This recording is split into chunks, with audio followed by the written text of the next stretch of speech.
तो चलिए गाइस, अब हम चलते हैं आगे। अब हम करेंगे मोशन। मोशन का पार्ट सेकंड है ये। आपने मोशन का पार्ट फर्स्ट अगर नहीं देखा है तो प्लीज उसे देखिए पहले, फिर ही आप कनेक्ट कर पाएंगे इसे, क्योंकि आज हम करने वाले हैं बहुत इंपॉर्टेंट चीज। पहली बात तो हम आज 3 चीजें करेंगे। एक तो यूएफएम मतलब uniform circular motion, equation of मतलब kinematic equations, equation of motion जिसे कहते हैं, ग्राफिकल मेथड से भी, एनालिटिकल मेथड से भी, 2 मेथड से, और इंपॉर्टेंट ग्राफ्स। ठीक, तो हमने क्या क्या करना है। सबसे पहले तो हम देखें ग्राफ्स, इक्वेशन ऑफ मोशंस,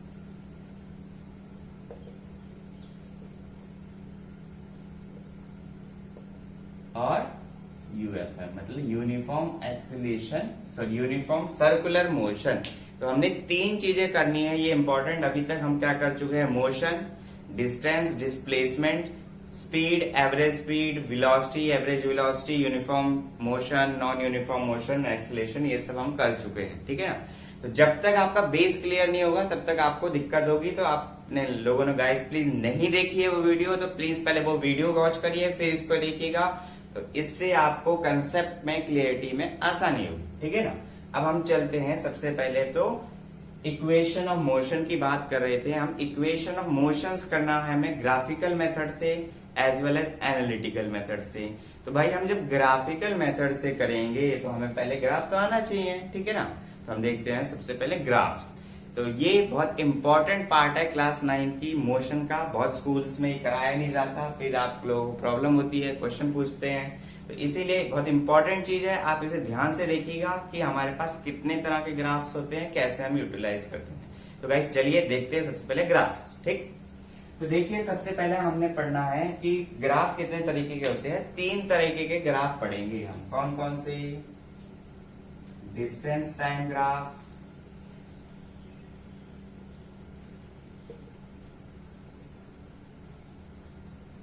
दूसरा कौन सा? वेलोसिटी टाइम ग्राफ, और तीसरा कौन सा? Acceleration time graph. Acceleration time graph. ठीक है। तो सबसे पहले तो आगे बढ़ने से पहले सारे बच्चे वीडियो पे कमेंट करके बताएं क्या मेरा लिखा हुआ आपको दिख रहा है। आज विजिबिलिटी है। पहले की वीडियोस में कुछ बच्चों ने कहा सर विजिबिलिटी नहीं थी। मेरी आवाज क्या क्लियर आप तक पहुंच रही है? और क्या मेरी बात सिर्फ क्लास 9 के बच्चों से हो रही है?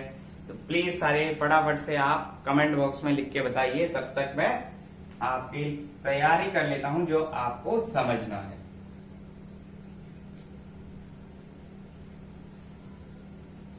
ओके, तो बच्चों के कमेंट आ गए हैं।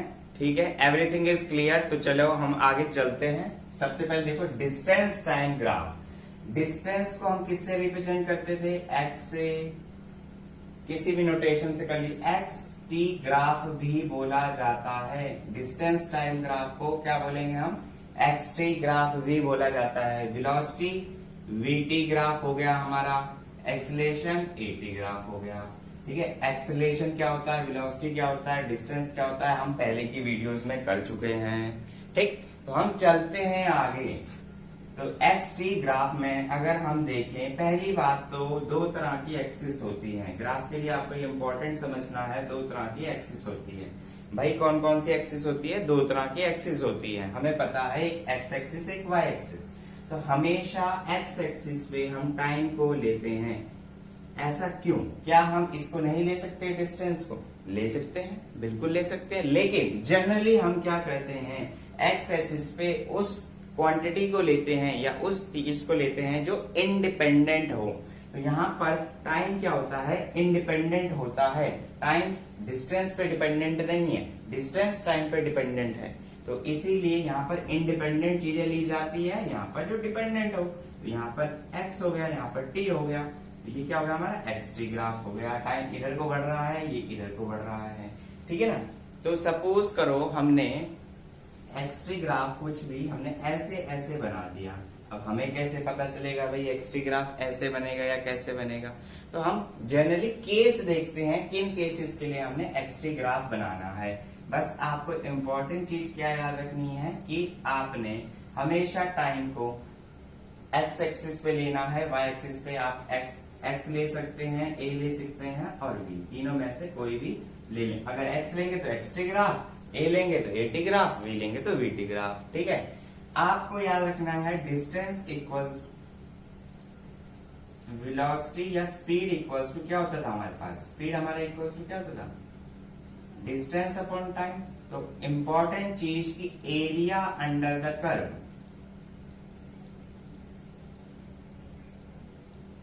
Area under the curve of X T graph, क्या area under the curve of X T graph gives speed. आपको इंपॉर्टेंट चीज याद रखनी है, क्या दे रहे हैं, स्पीड या फिर वेलोसिटी। तो याद रखो जैसे ये है मान लो, ठीक है, वो यहां से यहां तक गया, फिर वो डिक्रीज होकर अपना जीरो पे बैठ गया, मतलब टाइम उसको कुछ समय लगा, उसकी डिस्टेंस उसने रोक दी, खत्म हो गई, ये कह सकते हैं। तो ये जो आएगा ना एरिया अंदर, इसका एरिया निकालेंगे, ये हमें क्या देगा, ये हमें स्पीड देगा या फिर वेलोसिटी देगा। ठीक है ना, तो area under the X T graph gives speed और वेलोसिटी, इंपॉर्टेंट चीज। ऐसे ही area under the curve of VT graph, area under the curve of VT graph gives acceleration, क्या दे रहा है, एक्सेलरेशन, क्योंकि ए इक्वल्स टू क्या है, v अपॉन टी। अगर मान लो ये v था, यहाँ पर ये एक्सट्रीम थे, v था, तो पहले मान लो कि हमारे पास यहां से कुछ वेलोसिटी थी, यहां पर पहुंचा, कांस्टेंट चल रही, फिर उसने क्या किया, चेंज करा। तो जब ये एक्सेलरेशन क्या था भाई, change in velocity upon time, तो यहां से मिल रहा है ना, तो area under the curve of VT graph gives acceleration. Important चीज है, आपको याद रखनी है। तो तीन तरह के ग्राफ होते हैं, distance time graph, velocity time graph, acceleration time graph. ठीक है ना, तो ये आपको याद रखना है। ठीक है, तो पहले आपने बेसिक कंसेप्ट्स देखे ग्राफ के, ठीक है ना। अब हम देखेंगे किस किस के लिए हम ग्राफ बनाएंगे। ठीक है, तो उससे पहले आप फटाफट से स्क्रीनशॉट लीजिए, फिर हम बढ़ते हैं आगे।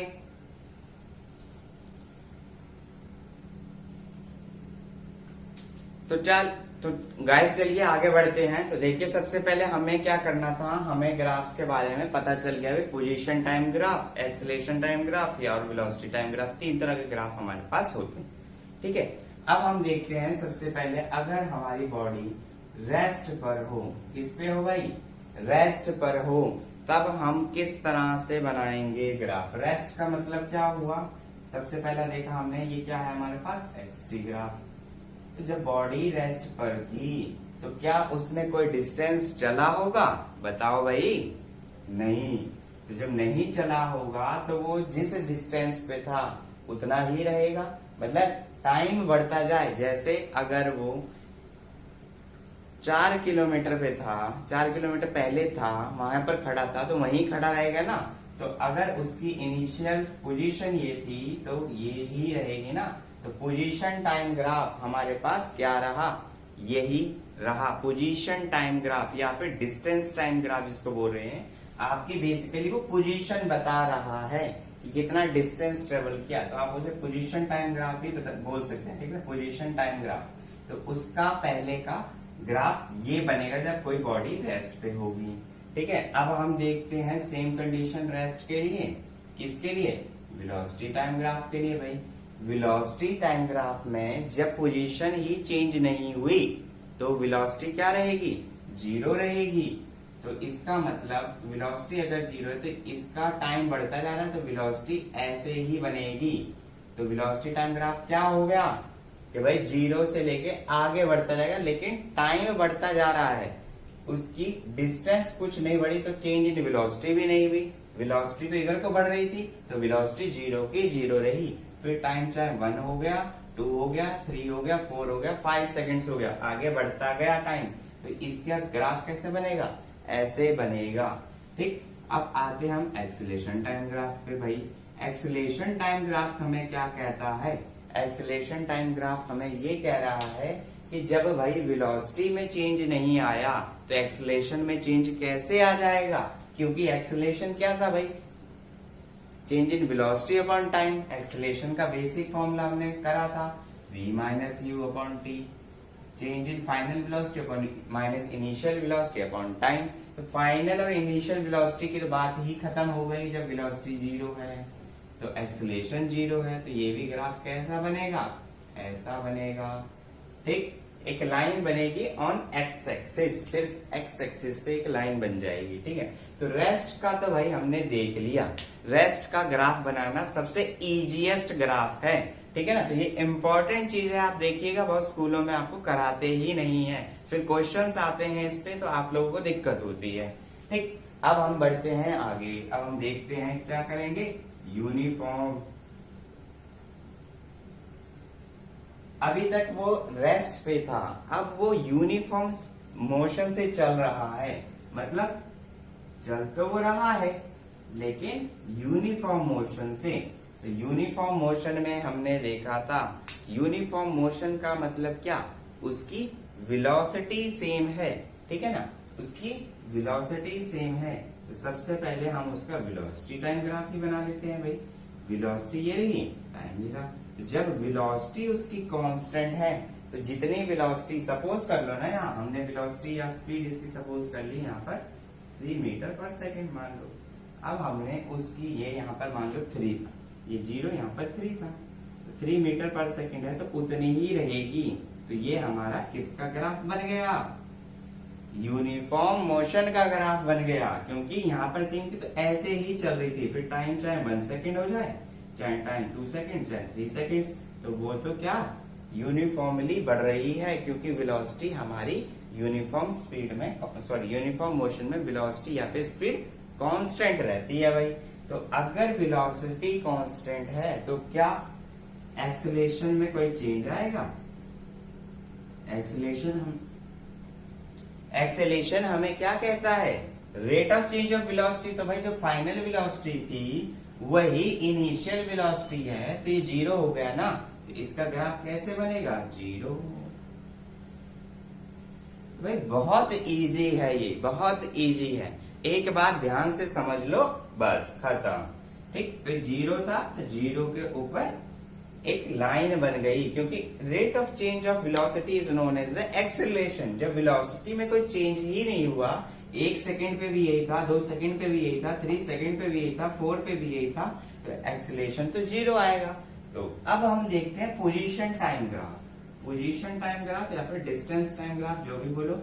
वैसे हालांकि आपके बुक्स में पोजीशन टाइम ग्राफ होगा। ठीक, तो अब देखो इसका मतलब वेलोसिटी कांस्टेंट है और पोजीशन टाइम ग्राफ से हमें क्या बनता था, वेलोसिटी या फिर स्पीड। मैंने बताया एरिया अंडर द कर्व।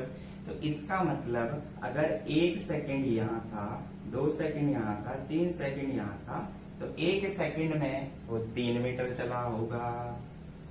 ठीक, 2 सेकेंड में वो 6 चला होगा, तभी तो 3 है, क्योंकि वेलोसिटी कांस्टेंट आनी चाहिए, यहाँ पर 9। तो अगर हम देखें इसको इससे डिवाइड करो, x/t वेलोसिटी आनी चाहिए, तो 3, एक पहला तो यहाँ आ गया, दूसरा क्या है यहाँ पर आ गया, तीसरा क्या है यहाँ पर आ गया। ग्राफ भाई ग्राफ पे ये तो करेंगे, 9 है और ये 3 है, 3 सेकेंड पे 9 मीटर चल गया। तो हम देख रहे हैं इसको अगर हम मिला रहे हैं, हमारे पास एक सीधी लाइन आ रही है यूनिफॉर्मली इंक्रीज होती हुई। तो हमारा पोजीशन टाइम ग्राफ कैसे बन गया, यूनिफॉर्म मोशन के लिए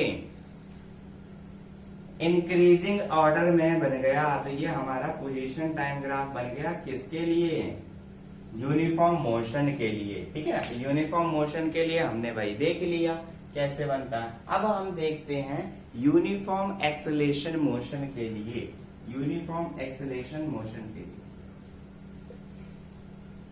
यूनिफॉर्म एक्सेलरेटेड मोशन के लिए। ठीक है ना, accelerated motion, uniform accelerated motion के लिए अगर हम ग्राफ देखते हैं तो हमारे पास एक चीज इंपॉर्टेंट आई। यहाँ तो भाई यूनिफॉर्म मोशन में v कांस्टेंट था, यूनिफॉर्म एक्सेलरेटेड मोशन का मतलब a कांस्टेंट है। तो हम सबसे पहले क्या करेंगे, एक्सेलरेशन टाइम ग्राफ बना लेते हैं। ठीक है, ये वेलोसिटी टाइम ग्राफ के लिए, हम पहुंचते हैं सीधे एक्सेलरेशन टाइम ग्राफ के लिए। तो एक्सेलरेशन टाइम ग्राफ के लिए अगर हम ध्यान से देखें तो हमारे पास a ये है, t ये है, एक्सेलरेशन टाइम ग्राफ ये है हमारे पास। ठीक है, अब जब a कांस्टेंट है तो हम a को कुछ सपोज कर लेते हैं। अगर हमने a को सपोज कर लिया कि 5 मीटर पर सेकंड स्क्वायर है, तो यहां पर कहीं मान लो 5 था, तो भाई एक्सेलेरेशन कांस्टेंट है, तो इसका मतलब रेट टाइम कितना भी बढ़ता जाए एक्सेलेरेशन उतना ही रहेगा। तो एक्सेलेरेशन टाइम ग्राफ हमारे पास ये आ गया, ठीक है ना। तो इंपॉर्टेंट चीज ये थी कि एक्सेलेरेशन टाइम ग्राफ में acceleration constant, uniform accelerated motion में एक्सेलेरेशन कांस्टेंट था, तो एक्सेलेरेशन टाइम ग्राफ ये आ गया। तो एक्सेलेरेशन कांस्टेंट होने का मतलब क्या है कि velocity with respect to time उतनी ही हर एक पॉइंट पे वेलोसिटी को अगर हम टाइम से डिवाइड करें तो हमारे पास एक्सेलेरेशन उतना ही आना चाहिए, क्योंकि भाई वेलोसिटी अपॉन टाइम हमारे पास क्या है, एक्सेलेरेशन है। तो हम ध्यान से अगर देखें, ये हमने 5 लिया था 5 मीटर पर सेकंड स्क्वायर यहाँ पर, तो ये हुआ 1 2 3, ये हमारे पास 3 हुए। हमने टाइम ले लिया 1 सेकंड 2 सेकंड थी, तो 1 सेकंड में वेलोसिटी 5 रही होगी, 2 सेकंड में वेलोसिटी 10 रही होगी, 3 में 15 रही होगी। तो ये 1 आया, 2 आया, 3 आए, तीनों कैसे आ गए, तो ग्राफ हमारे पास कैसा आ गया, यूनिफॉर्मली एक्सेलेरेटेड मोशन का ग्राफ कैसा आया, इंक्रीजिंग ऑर्डर में आया। कौन सा ग्राफ, वीटी ग्राफ, मतलब वेलोसिटी टाइम ग्राफ। तो velocity time graph uniform accelerated motion के लिए कैसा बनेगा, ऐसा बनेगा, ठीक है। अब देखते हैं हम पोजीशन टाइम ग्राफ। तो ऐसा कोई जरूरी नहीं है आपको कि आपको पहले पोजीशन टाइम ग्राफ ही आना चाहिए, ठीक है। तो जिससे आपको जो चीज समझ में आ रही है आप पहले वो बनाइए। हमें मालूम है एक्सेलरेटेड मोशन में एक्सेलरेशन कांस्टेंट है, हमने इजीली बना लिया, उससे हम वेलोसिटी टाइम ग्राफ पे आए। अब हम उससे आएंगे इसमें। अगर हम ध्यान से देखें, इसमें वेलोसिटी हर एक पॉइंट पे इंक्रीज कर रही है, तो वेलोसिटी का इंक्रीज होने का मतलब पहले स्पीड कम रही होगी, फिर धीरे धीरे इंक्रीज कर रही है। तो पहले कम फिर उससे ज्यादा, फिर उससे ज्यादा, तो वेलोसिटी यूनिफॉर्मली एक्सेलरेटेड मोशन का वीटी ग्राफ कैसे बन गया, कुछ इस तरह से आएगा, ठीक है ना। कैसे आएगा, कुछ इस तरह से आएगा, ठीक है। तो सबसे पहले देखो यहाँ पर कम थी स्पीड, क्योंकि x/t स्पीड दे रहा था, धीरे धीरे x/t अब टाइम वो स्पीड धीरे धीरे बढ़ती गई, क्योंकि अब क्या हुआ, वो डिस्टेंस कवर कर रहे हैं पर्टिकुलरली और टाइम हमारा कम हो रहा है। तो डिस्टेंस ज्यादा कवर करना, टाइम कम होना, मतलब वेलोसिटी का बढ़ना। तो यूनिफॉर्म एक्सेलरेटेड मोशन के लिए ग्राफ कैसा बनेगा, इस तरह से बनेगा, ठीक है ना। तो आपको ये क्लियर समझ में आ गया, आ रहा होगा, ठीक है ना। अब लास्ट हमारे पास बचता है यूनिफॉर्म रिटार्डेशन। हालांकि यूनिफॉर्म रिटार्डेशन का कंसेप्ट बहुत छोटा है, लेकिन कई बार पूछा जाता है, तो अक्सर आपको याद होना चाहिए, ठीक है ना। याद होना चाहिए, अंडरस्टैंड होना चाहिए कैसे। यहां लिखता हूं मैं uniform acceleration motion, uniform acceleration motion कर चुके हैं हम, यूनिफॉर्म रिटार्डेशन। अब देखो रिटार्डेशन आया, तो रिटार्डेशन मैंने पिछली वीडियो में बताया था, एक्सेलरेशन का नेगेटिव साइन क्या हुआ, यूनिफॉर्म रिटार्डेशन हुआ। यूनिफॉर्म रिटार्डेशन का मतलब क्या हुआ, सबसे पहले तो हम देखते हैं, तीनों ग्राफ देखते हैं यूनिफॉर्म रिटार्डेशन मोशन, ठीक। हालांकि आपको इसका एक ही ग्राफ, 2 ही ग्राफ आते हैं, इसको आप अलग करिएगा जिससे आपको कंफ्यूजन ना हो, ठीक। यूनिफॉर्म एक्सेल देखिए, सबसे पहले एक्सटी ग्राफ, फिर वीटी ग्राफ, और लास्ट हमारा क्या बचा, एटी ग्राफ। अगर आपने ध्यान दिया होगा यूनिफॉर्म पिछली वीडियो में मैंने रिटार्डेशन का मतलब बताया था एक्सेलरेशन का नेगेटिव हो जाना। तो नेगेटिव हो जाना का मतलब मान लो a इक्वल्स टू -2 मीटर पर सेकंड स्क्वायर हमने ले लिया, सपोज करो, तो एक्सेलरेशन की वैल्यू नेगेटिव आ गई और यूनिफॉर्म है, तो यहाँ पर तो पॉजिटिव थी, ये 1 था, ये 2 था, तो नेगेटिव का नीचे आ गई। तो इसका मतलब इसका ग्राफ कैसे बनेगा, नीचे बनेगा, ठीक है ना, नीचे बनेगा। इंपॉर्टेंट चीज समझ में आया, ठीक है ना। तो नीचे बना इसका ग्राफ। अब ये तो था हमारे पास एक्सेलेरेशन टाइम ग्राफ। भाई जब एक्सेलेरेशन टाइम ग्राफ आया तो वेलोसिटी टाइम ग्राफ भी ऐसा ही आएगा, लेकिन इस पोजीशन पे क्योंकि नेगेटिव वैल्यू आ रही है, पहले वेलोसिटी रही होगी फिर धीरे धीरे डिक्रीज होती गई, तो वेलोसिटी टाइम ग्राफ हमारा कैसा बन गया, ऐसा बन गया। ठीक है, अब सिमिलरली एक्सटी ग्राफ कैसे बन जाएगा, इसका रिवर्स, क्योंकि पहले स्पीड हमारी ज्यादा रही होगी और धीरे धीरे फिर डिक्रीज करती चली गई, तो हमारे पास तीनों चीज ऐसे बनेगी। हालांकि आपके पास ये और ये इतने ज्यादा इंपॉर्टेंट नहीं है, आपको आने चाहिए क्योंकि क्वेश्चंस पूछे जाते हैं, एक एक्सरसाइज में भी क्वेश्चन है कई बार, तो आपको कंसेप्ट क्लियर हो गया ग्राफ का। फटाफट से आप कमेंट बॉक्स में लिखिए पहले कि आपको कंसेप्ट क्लियर हुआ ग्राफ्स का, क्योंकि ग्राफ्स बहुत इंपॉर्टेंट है। हर एक क्वेश्चन को आप ग्राफिकली कर सकते हैं, इक्वेशन ऑफ मोशन के क्वेश्चंस को। ठीक, और बढ़ेंगे आगे उससे पहले आप कमेंट बॉक्स पे टाइप करिए और फटाफट से एक स्क्रीनशॉट ले लीजिए।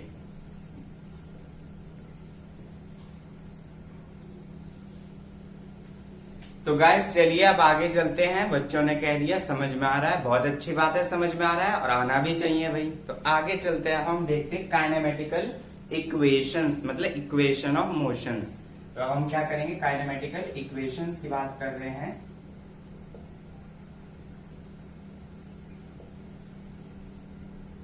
काइनेमेटिकल इक्वेशंस, ठीक है। तो अब हमारे पास तीन तरह की इक्वेशंस होती है, ये तो भैया आपको पता होनी चाहिए। पहले इक्वेशंस को हम लिख लेते हैं, क्या है, v equals to u plus a t, पहली इक्वेशन। दूसरी इक्वेशन क्या है, s equals to u t plus half a t square, ये दूसरी इक्वेशन हो गई। भाई तीसरी इक्वेशन क्या है, v minus u square equals to 2as, ये हमारी तीसरी इक्वेशन है। ठीक है ना, ये अब हम देखेंगे, पहले देखते हैं एनालिटिकल मेथड से, फिर ग्राफिकल मेथड से भी देख लेंगे क्योंकि आपको करनी तो दोनों है। ठीक है ना, तो ग्राफिकल और एनालिटिकल मेथड से हम देखेंगे दोनों इक्वेशंस। ठीक, अब देखो इंपॉर्टेंट चीज हम ये देखते हैं कि कभी भी कोई भी ये हम डेरिवेशन करने जा रहे हैं, तो फिजिक्स में कोई भी आप डेरिवेशन करते हो तो सबसे पहले उसकी थोड़ी बहुत थ्योरी लिखते हो, क्योंकि उसके बिना आपको नंबर नहीं मिलते हैं। ठीक है ना, तो सबसे पहला तो हम देखते हैं कि हमने सपोज करा एक बॉडी थी जिसकी इनिशियल वेलोसिटी u थी। क्या थी, इनिशियल वेलोसिटी u थी, वो धीरे धीरे यहाँ पहुंच गई, तो उसने कितना डिस्टेंस कवर करा, हमने मान लिया s, और उसकी फाइनल वेलोसिटी v थी, और टाइम कितना लगा उसको यहाँ से यहाँ जाने में, हमने मान लिया t, और उस कैसे पहुंची थी, उसने क्या करा था, एक्सीलरेट करा था, एक्सीलरेट करते हुए वहां पहुंची। ठीक है ना, तो ये हम उसकी इनिशियल वेलोसिटी या फिर इनिशियल स्पीड u थी और वो एक्सीलरेट करी, मतलब उसके अंदर कुछ ना कुछ एक्सीलरेशन आया, तो वो फाइनल वेलोसिटी v के साथ एक पोजीशन पे पहुंच गई। मान लो ये a पोजीशन पे थी, तो वो अब b पे पहुंच गई और कितने डिस्टेंस कवर किया, ऐसे डिस्टेंस कवर करा इन टाइम t। तो ये आपने बेसिक ये बता दिया। अब देखते हैं हम, देखो आपको मैं बता दूं, बेसिकली आपको थोड़ा सा इंट्रोडक्शन लिखना होता है। ठीक है, तो मैं एक बार लिख दे रहा हूं, आपको पता होना चाहिए क्या करना है। देखो हमने क्या लिखा, लेट अ बॉडी, कोई जरूरी नहीं है कि यही हो, किस भी तरह की बॉडी हो सकती है, इज हैविंग इनिशियल वेलोसिटी। हमारे पास क्या है, इनिशियल वेलोसिटी है, कितनी है भाई, बोलो भाई, u। तो इनिशियल वेलोसिटी u थी। ठीक है, मूविंग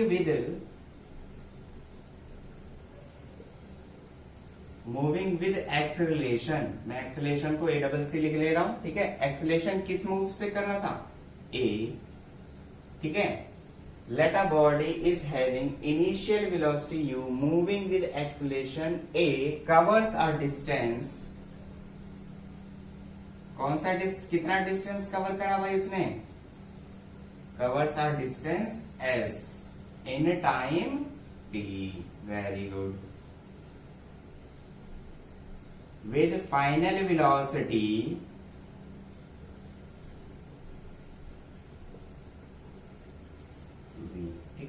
तो ये आपको हमेशा याद रखना है, ये चीज आपको हर एक डेरिवेशन में लिखनी होती है फिजिक्स में, नहीं तो भैया नंबर नहीं मिलते हैं। ठीक है ना। अब हम देखते हैं पहली इक्वेशन शुरू करते हैं। तो पहली इक्वेशन जब हम शुरू करेंगे तो हम क्या लिखेंगे, by the definition of acceleration. हमने definition by the definition of acceleration, acceleration की डेफिनेशन से हमें पता है a equals to v minus you upon v, ये होता है। ये हमने पहले भी बताया था पिछली वीडियो में, ठीक है, अभी भी बताया था। तो हमने देखा a equals to v minus you upon t, तो भाई हो गया, इसी को रीअरेंज कर दो, निकल गई इक्वेशन। तो सर ये तो बहुत इजी था।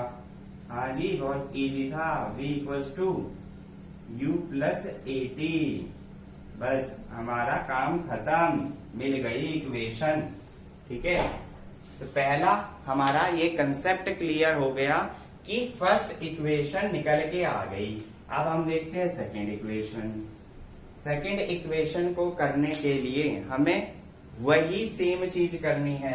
क्या लिखेंगे, पहले इक्वेशन आगे इसको a लिख दो, by the definition of velocity. हमें क्या करना, by the definition of velocity. अब हम देखें वेलोसिटी की डेफिनेशन क्या है हमारे पास, v equals to S by T, मतलब velocity is equals to distance upon time, distance upon time. अब लेकिन यहाँ पर वेलोसिटी कौन सी रखेंगे हम, हमने तो भाई एवरेज वेलोसिटी भी पढ़ी थी। तो एवरेज वेलोसिटी क्या कहती है हमें, कि sum of the velocities upon number of the velocities. तो यहाँ कितनी तरह की वेलोसिटी है, फाइनल माइनस इनिशियल, फाइनल और इनिशियल है। तो हम क्या करेंगे, v equals v plus u by two रख देंगे। एवरेज वेलोसिटी v एवरेज कर लीजिए इसे यहाँ, equals to s upon t. तो क्या हो जाएगा, बस अब हमने देख लिया कि v plus u upon t equals to s by t आ गया। तो s को हम क्या कर लें, s को हम यहीं पर लिख लेते हैं, s इक्वल्स टू रीअरेंज करके हमने ये लिख लिया s इंटू टी। भाई ये यहां चला गया। तो अब ये जो इक्वेशन आई ये बहुत इंपॉर्टेंट इक्वेशन है। क्या है, बहुत इंपॉर्टेंट इक्वेशन है, क्योंकि इसी से हम दोनों इक्वेशन निकाल लेंगे। कौन कौन सी, सेकेंड इक्वेशन और थर्ड इक्वेशन, इसी इक्वेशन से निकाल लेंगे। तो इंपॉर्टेंट चीज की ये इक्वेशन आपको निकाल ली आपने, बहुत इंपॉर्टेंट थी। अब हम देखते हैं आगे क्या करना है। तो सेकेंड इक्वेशन निकालने के लिए हमें देखो एक चीज ut चाहिए, ut तो मिल जाएगा, फिर क्या चाहिए, 2 चाहिए, a चाहिए। तो a तो नहीं मिल रहा इसमें, तो हम क्या करेंगे, v को यहां से वहां रख देंगे। तो v को a से यूज करके यहां लिख देंगे। तो क्या लिखेंगे, फ्रॉम a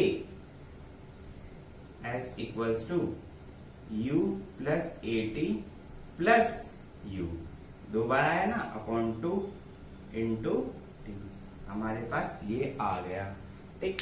अब हम देखें 2u आ गया, 2u मतलब 2u, तो 2u plus a T upon 2 into T. तो s की बात कितनी हो गई, तो s इक्वल्स टू हमारे पास आ गया ut। अब हम अलग अलग कर देंगे, प्लस हाफ, क्योंकि हमने मल्टीप्लाई कर दिया तो ut हो गया, 2 से 2 कैंसिल हो गया, हाफ ए टी स्क्वेयर। तो इसका मतलब हमारे पास तो सेकेंड इक्वेशन आ गई जो हमें चाहिए थी। कंसेप्ट क्लियर हो गया, ठीक है। सेकेंड इक्वेशन हमारे पास आ गई। अब हम चलते हैं थर्ड इक्वेशन की तरफ। ठीक। अगर हम थर्ड इक्वेशन की तरफ बढ़ें तो इसमें भी हमें क्या करना है, इसी इक्वेशन से आगे बढ़ना है। ठीक। तो थर्ड इक्वेशन के लिए आप क्या लिखोगे, bye the definition of acceleration. हमें पता है जो हमने यहां यूज करा, a इक्वल्स टू वी, हम क्या लिखेंगे, a equals to v minus you upon t. हम इसको रीअरेंज कर लें। रीअरेंज करने का मतलब हमने क्या करना है, यहाँ पर t की वैल्यू फाइंड आउट कर लें। तो t equals to v minus you upon 2। और इसको कहाँ पुट कर दे, यहाँ पर पुट कर दें बस। इसको एक नाम दे दो 1, तो क्या लिखेंगे, from 1 equals to s equals to u v plus u upon 2 into t. अब टी की जगह पर ये पुट कर देंगे, बस हमारा काम खत्म।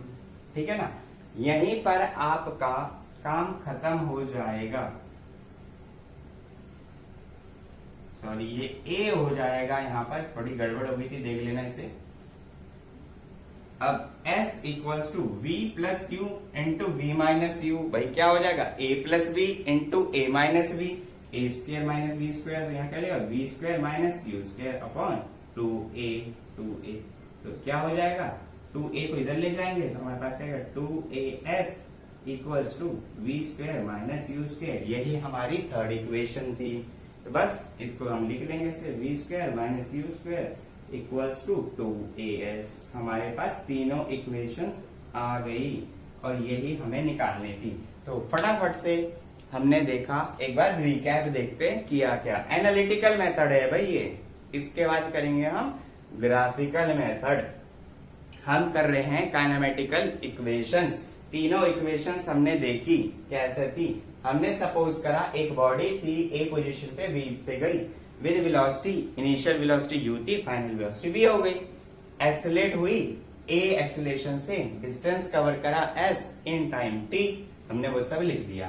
पहले यूज करा हमने by the definition of acceleration. First equation तो हलवाती निकल गई, a equals to v minus you upon t, a t equals to v minus u, v की वेलोसिटी ये आ गई, v की इक्वेशन ये आ गई। फटाफट से हमने देखा और निकाल ली। By the definition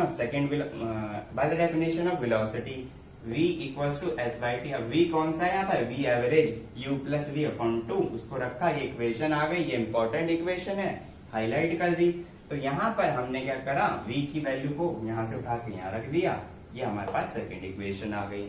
similarly third के लिए bye the definition of acceleration rearrange करा, t की वैल्यू निकल गई और उस t की वैल्यू को इस इक्वेशन में रख दिया और हमारे पास v square minus u square 2as आ गया। तो तीनों इक्वेशंस हो गई काइनेमेटिकली। अब देखेंगे ग्राफिकल मेथड। उससे पहले फटाफट से ले लो स्क्रीनशॉट।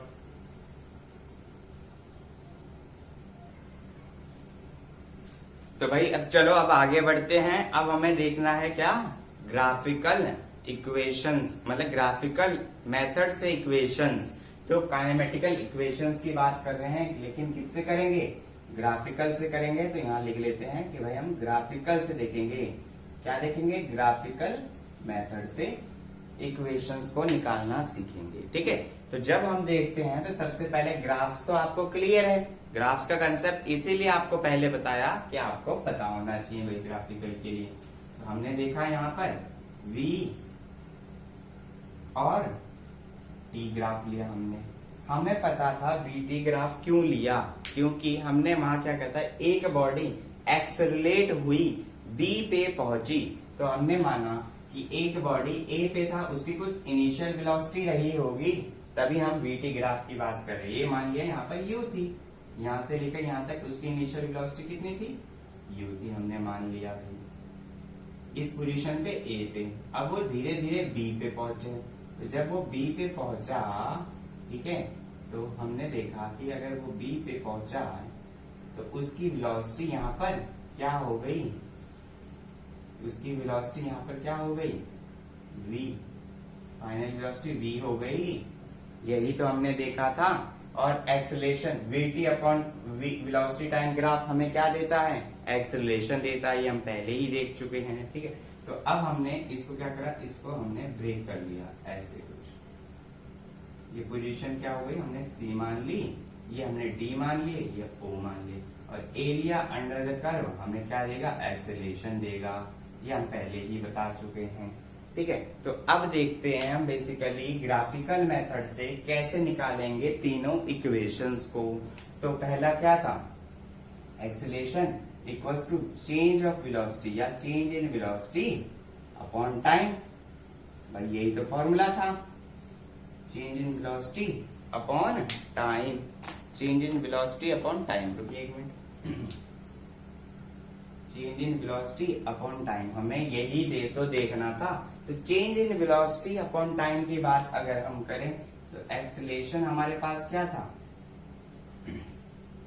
इसको यहां से करते, रुकिए आप लोग यहां से देखिए। एक्सीलरेशन हमारे पास क्या था, equals to change in time या change in velocity upon time.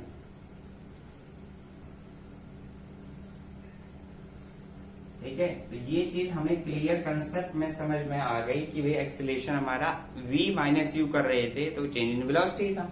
तो अगर हम ध्यान से देखें, ये पहली इनिशियल वेलोसिटी, ये फाइनल, तो चेंज कहाँ आया, बीसी चेंज आया। तो हमने क्या लेना है, सबसे पहले वेलोसिटी लेनी है फाइनल, फाइनल वेलोसिटी थी बीडी माइनस इनिशियल वेलोसिटी क्या है, एओ है, अपॉन टाइम हमारे पास कितना है, ओडी है, और एक्सीलरेशन ए है। A equals to v minus you upon t. तो सर ये तो वही आ गया, तो भाई वही आएगा, ग्राफिकल मेथड से भी इक्वेशंस तो वही आनी है, कुछ करा ही नहीं हमने, तो इसमें कुछ है ही नहीं करने को। तो ए इक्वल्स टू वी, तो हम इसे रीअरेंज कर लेंगे, v equals to u plus a t, ठीक है ना। तो ये हमारा क्या हो गया, पहली इक्वेशंस आ गई, या फिर पहली इक्वेशन आ गई, पहली इक्वेशन आ गई। तो हमें इंपॉर्टेंट चीज याद रखनी है, area under the curve of VT gives acceleration. ये कंसेप्ट लगा के हमने फटाफट से निकाल ली पहली इक्वेशन। अब हम बढ़ते हैं दूसरी इक्वेशन की तरफ। दूसरी इक्वेशन क्या कहती है हमें, वेलोसिटी टाइम ग्राफ में हमने देखा, हम क्या लिखेंगे, इन वेलोसिटी टाइम ग्राफ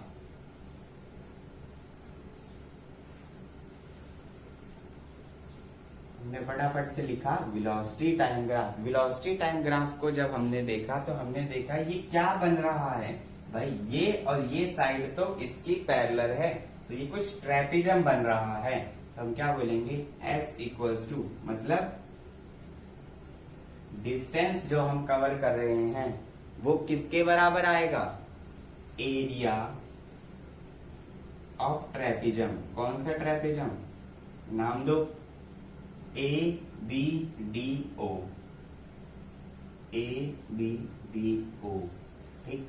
अब सेकेंड इक्वेशन को निकालने के लिए जितना भी डिस्टेंस कवर किया उसने क्या करा, यहां से यहां से यहां से यहां से यहां से ऐसे एरिया ऑफ ट्रेपेजम था हमारे पास एबीडीओ, हमने इसको अलग अलग कर लिया, अलग अलग मतलब एक ट्राइंगल ले लिया और एक देखो ट्राइंगल ए बी सी हो गया हमारे पास, और ये रेक्टेंगल हो गया।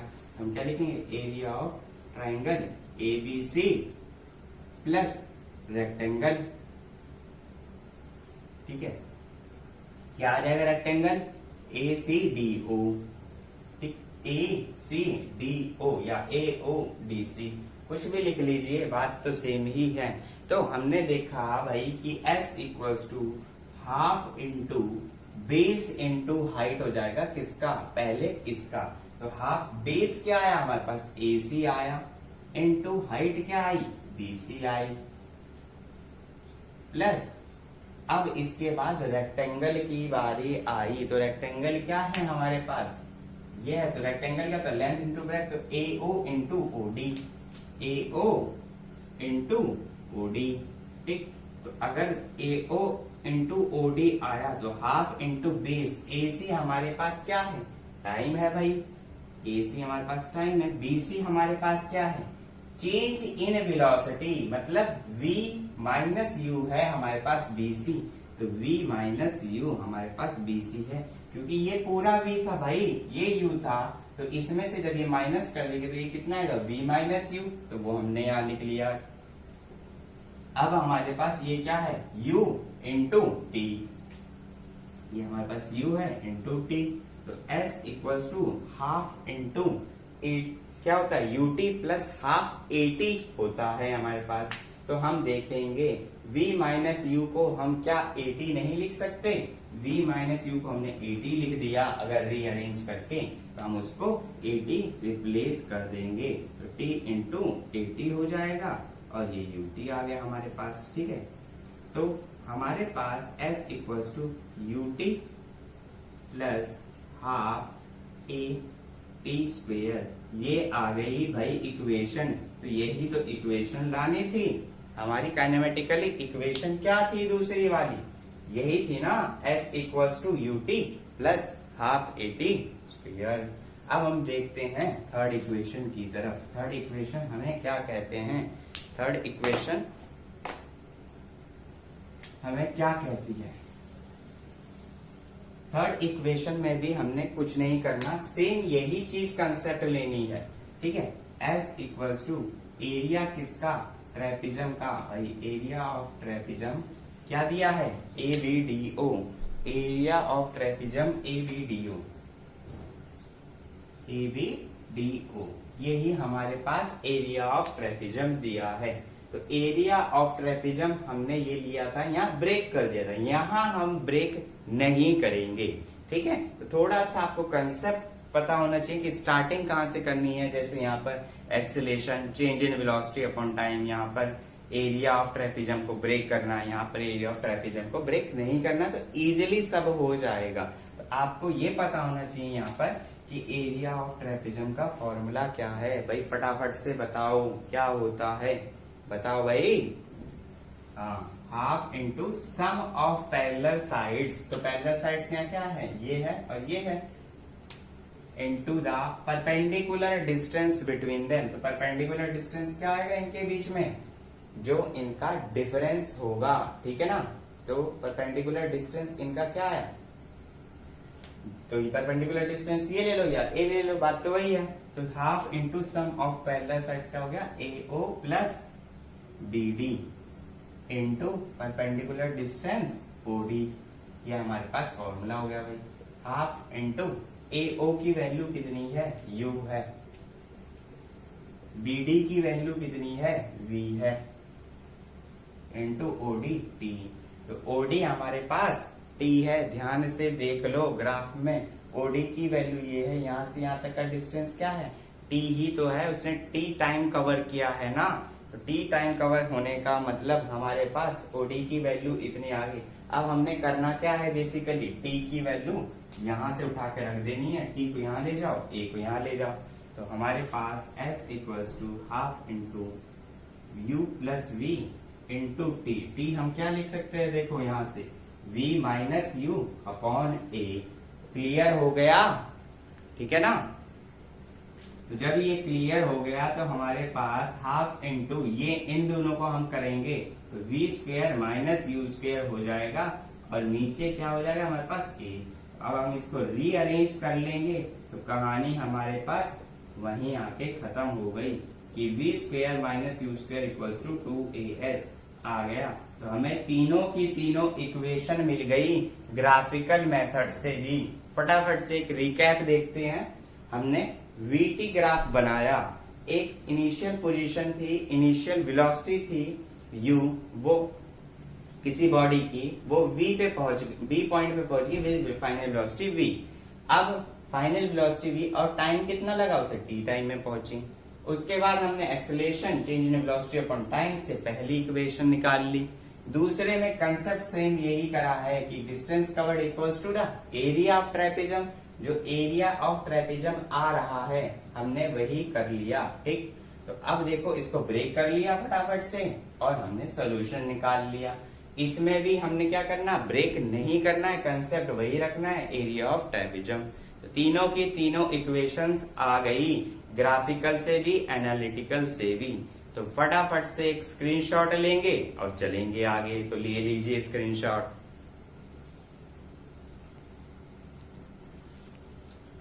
तो चलिए गाइस अब हम आगे बढ़ते हैं। आगे देखना है हमने क्या, यूसीएम करना, मतलब यूनिफॉर्म सर्कुलर मोशन या फिर सर्कुलर मोशन करना है, ठीक है। काइनेमेटिकल इक्वेशंस हो गई हमारी खत्म।